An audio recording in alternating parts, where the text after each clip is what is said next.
संक्रांत सण आला की महिला वर्ग हळदी कुंकू आणि तिळगुळाच्या गोड परंपरेत रंगलेली असते, तर तरुणाई पतंगबाजीच्या जल्लोषात हरवलेली.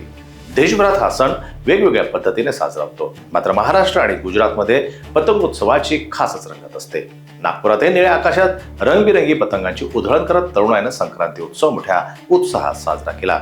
आनंद, उत्साह आणि मैत्रीचा हा क्षण प्रत्येकाच्या चेहऱ्यावर हसू फुलवणारा ठरला. चला तर पाहूया नागपुरातील या रंगतदार पतंगोत्सवाची एक खास झलक.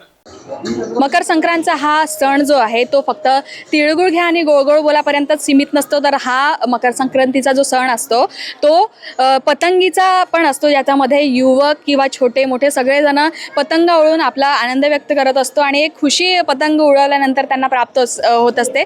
आता आपण पाहू शकता की आभाळामध्ये सध्या रंगीबिरंगी पतंग उडताना दिसत आहे. हा आकाश जो आहे, आता सध्या टाइम कमी झाला आहे, वेळ जसं जसं समोर होत जाईल आणि वेळ जसं जसं वाढत जाईल तसं तसं या आकाशामध्ये आपल्याला रंगीबिरंगी पतंगा पुन्हा उडताना दिसणार. आणि हे बघा, नागपूरची एक प्रथा असते, जेव्हाही कोणाची पतंग कोणी तोडत आहे किंवा कटून राहिली आहे तर त्यांना ओक्काट असं म्हटलं जाते. म्हणजे हे एक आनंद व्यक्त करण्याचा हा शब्द आहे, हा फेमस झाला आहे हा शब्द.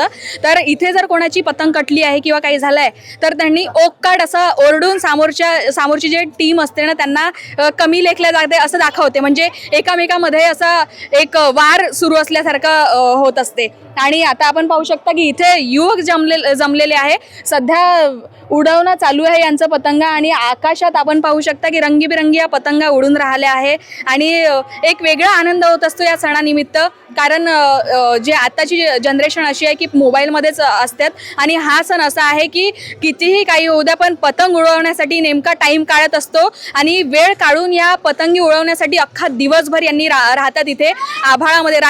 रात्र जरी झाली ना तरी इथे पूर्ण सगळे लोक पतंग उडवण्यासाठी एकजूट होतात, मस्त पतंग उडवतात. आणि पतंगीचा हा सण म्हणजे मकर संक्रांतचा हा सण इथे साजरा करतात. या रंगतदार पतंगोत्सवाची एक खास झलक. लोकवाहिनी मीडिया करता पूजा एअरपोर्टची रिपोर्ट, नागपूर.